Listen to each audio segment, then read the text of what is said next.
Bonjour à tous, c'est Pauline, votre formatrice pâtisserie chez Espace Concours. On se retrouve aujourd'hui dans notre cuisine puisque vous le savez peut-être, c'est la semaine européenne de l'emploi des personnes en situation de handicap. Et pour l'occasion, j'ai décidé de vous proposer une recette avec un café qui vient justement d'une entreprise qui emploie que des personnes qui sont en situation de handicap mental ou cognitif. Alors peut-être en avez-vous entendu parler, ils sont présents un peu partout en France et se développe dans le monde et ça s'appelle Café Joyeux. Donc ils font, en plus de cette action-là, ils font du très bon café qui est bio, qui vient de Colombie. Et donc je vous propose de réaliser une crème au café. Pour cela, je vais avoir besoin de lait. Donc mon lait, j'ai commencé à le mettre dans ma casserole avec une bonne cuillère à soupe de café. Évidemment, en fonction de votre envie, de ce que vous aimez, vous pouvez mettre plus ou moins de café. Plus vous mettrez de café, plus le goût sera fort, moins vous en mettrez, à l'inverse, ce sera plus doux. Pour avoir un café qui va vraiment être beaucoup plus présent en termes de saveur, moi, je vous propose de faire une première ébullition. C'est-à-dire que vous mettez votre lait dans la casserole avec votre café, vous portez le tout à ébullition, vous arrêtez votre casserole et vous laissez reposer pendant 30 minutes. Pendant 30 minutes, les saveurs vont commencer à se développer, vous allez avoir un bon goût de café et là, vous pouvez le voir, vous avez un café qui est déjà un peu prêt à être dégusté. On va rajouter dans notre casserole. Donc, on va mettre tout d'abord à feu doux. Donc, je démarre ma cuisson à feu doux et je vais y mettre dedans du sucre. Donc là aussi, le sucre, vous pouvez tout à fait varier la quantité en fonction de si vous préférez quelque chose de plus ou moins amer. On va mélanger, c'est toujours très important de bien mélanger. Je vais venir rajouter de la maïzena. Donc la maïzena, en fait, c'est de l'amidon. Et l'amidon va tout simplement permettre d'épaissir votre préparation. Pendant la cuisson, la maïzena et l'amidon présents dedans vont commencer à prendre de la place. Et c'est ce qui va épaissir les préparations. Ça, c'est valable pour tous les types de sauces que vous pouvez faire, les crèmes. Vous le tamisez et vous le mettez. On va commencer à mettre notre feu un peu plus puissant. Et on va venir y rajouter l'œuf. Attention! À partir du moment où on va mettre l'œuf dans notre préparation, il ne faut pas cesser de remuer. En effet, l'œuf risque de coaguler et de cuire si jamais on l'ajoute et qu'on ne fait rien derrière.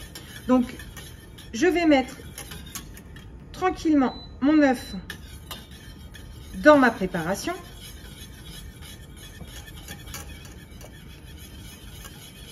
Et à partir de là, énergiquement, je vais venir mélanger.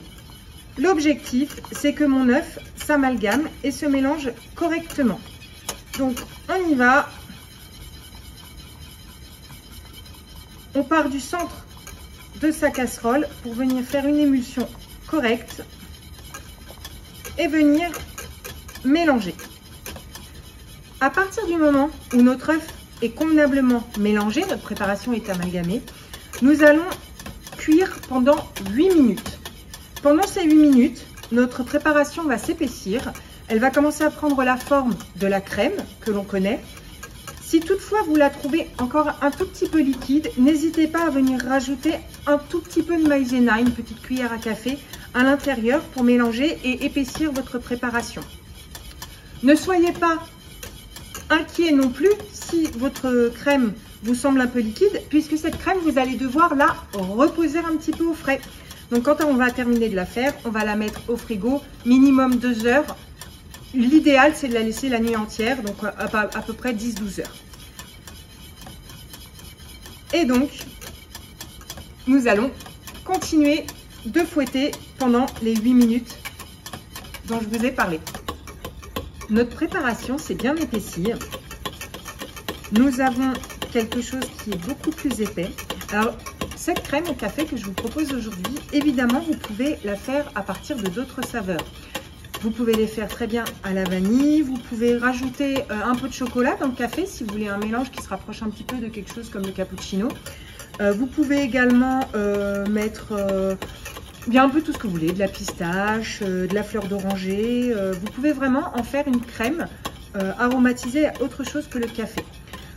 Ensuite, une fois faite, vous pouvez très bien aussi la transformer en café viennois, par exemple, en rajoutant de la chantilly par-dessus pour plus de gourmandise et l'accompagner de petits gâteaux pour un dessert.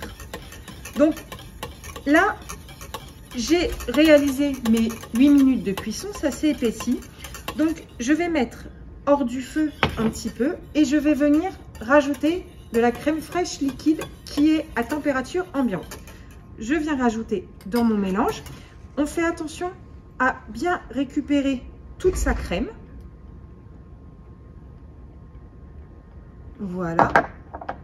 Et ensuite, on remélange vivement. Donc, vous voyez, on a un mélange, vous pouvez vous rapprocher. On a un mélange qui s'est épaissi avec une belle crème au café. Lorsque c'est terminé, je vais venir la verser dans des contenants de votre choix, plus ou moins grands en fonction de l'accompagnement qu'il va y avoir. Si votre crème au café, comme je vous le disais, c'est votre seul dessert, eh bien vous pouvez mettre dans un contenant plus grand. En revanche, si c'est quelque chose qui va venir accompagner une verrine ou un tea time, vous pouvez très bien mettre des contenants qui vont être plus petits. Nous n'avons prévu que la crème au café. Donc, une fois que mon mélange et ma crème liquide est bien incorporée, je vais venir verser, hop là, dans mes contenants.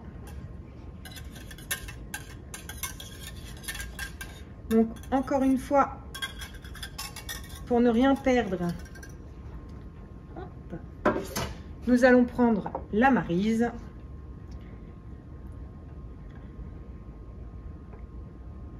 Une fois vos contenants remplis, il va falloir vous armer d'un petit peu de patience puisque votre crème, vous allez devoir la faire reposer 2 heures minimum au frais. C'est conseillé plutôt une bonne nuit, comme ça elle reprendra une texture des plus agréables.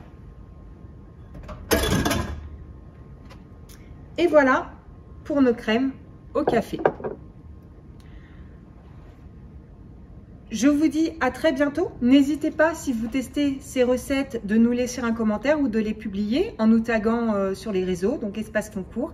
Et on se retrouve très bientôt pour une nouvelle recette. J'espère que vous avez passé un bon moment et je vous dis à bientôt. Au revoir.